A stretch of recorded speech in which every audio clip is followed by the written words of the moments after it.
That is awesome. We are here today with Franklin Cohen and Diane Cohen. Thank you all so much for being with us, and congratulations on Chamberfest Cleveland.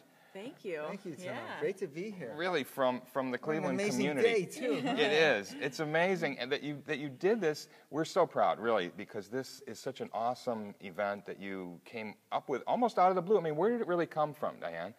Well, let's see. I think when I was a kid, my parents took my brother and I all over the States to their festivals in the summer, and we loved that. And then when I grew up, I started playing at festivals myself, and they've always just been sort of the highlight of my musical life. And I was surprised, I think we were both surprised that Cleveland has never had a really world-class chamber music festival. And Right. we just thought it would be so wonderful to bring that to our community. You know, she says that she had a great time. We took her to festivals. Well, they were having a great time, being entertained, and we were practicing our butts off. Exactly.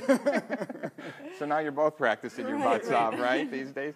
But really, Franklin, the whole family thing is a big part of what this is all about, isn't it? I mean, where it came from. It is. For me, family and music have been intertwined since my early childhood. Yeah. Listening to my mom on the piano.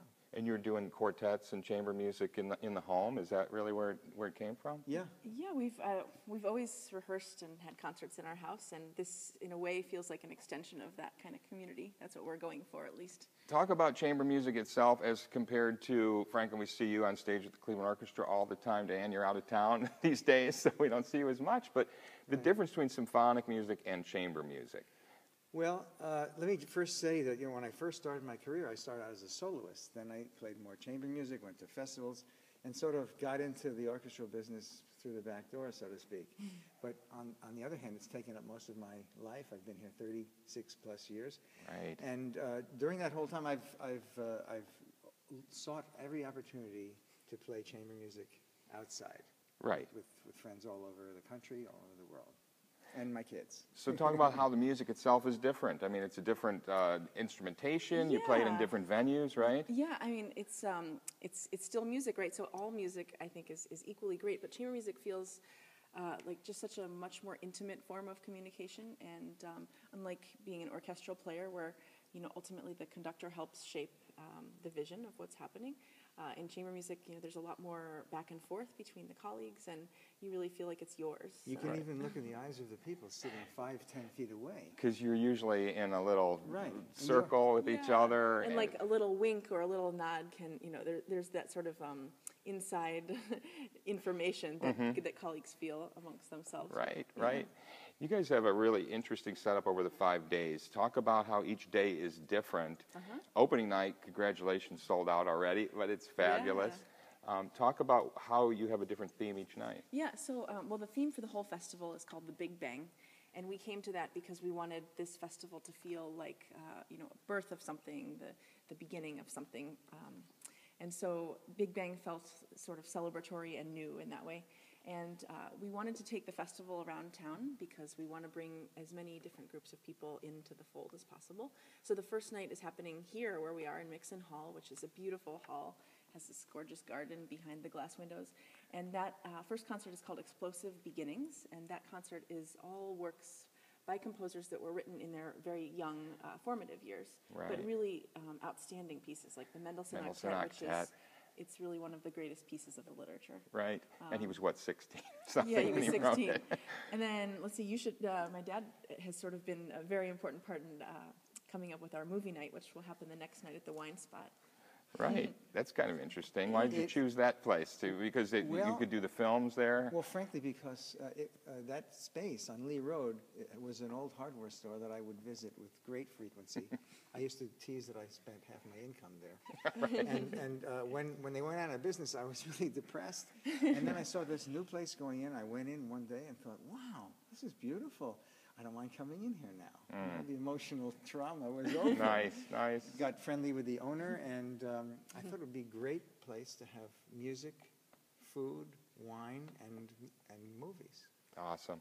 So you're going to be playing along with a film, a Buster Keaton film. That's great. And then the next night you're back here at Mixon, right, for Big Bang? Right. That's also sold out, by the way. Is it really? As of yesterday. Yes, the Big Bang concert is, that's the concert that literally makes a bang. We have percussion in that concert, and sort of a lot of gypsy-themed music as well. Bartók, yeah. and Brahms, the gypsy piano quartet, and followed by a gypsy band in the lobby after that, so that should be How fun. fun is that? And That's then great. let's see, the night after that is at Harkness Chapel in Case, which is a really beautiful hall, and that's called Rule Smashers, Rule right? Smashers. Yeah. And that concert is filled with works by composers that broke the mold in some very significant way. And Right. I have to add on Diana's last comment, Rule Smashers.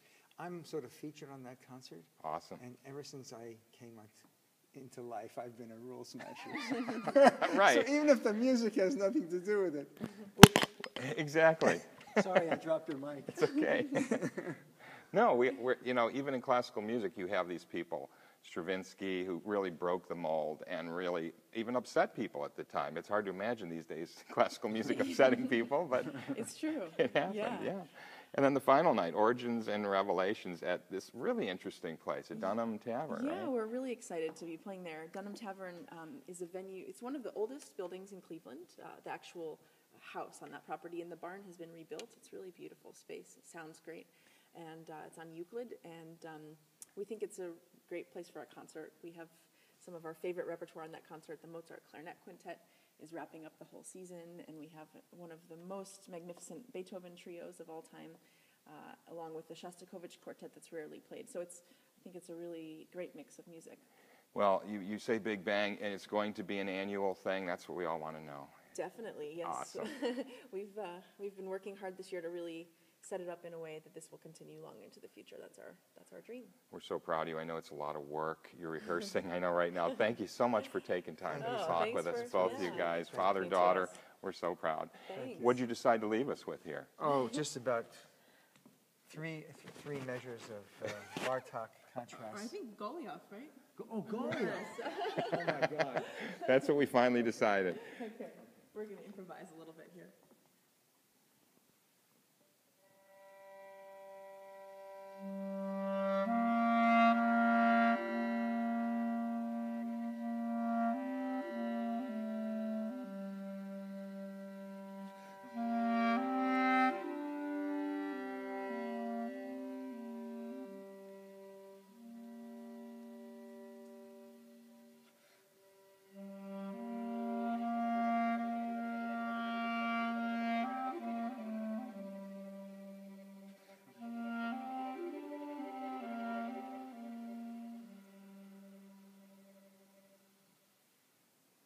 That was beautiful. Thank you so much for talking with us today. Thank you.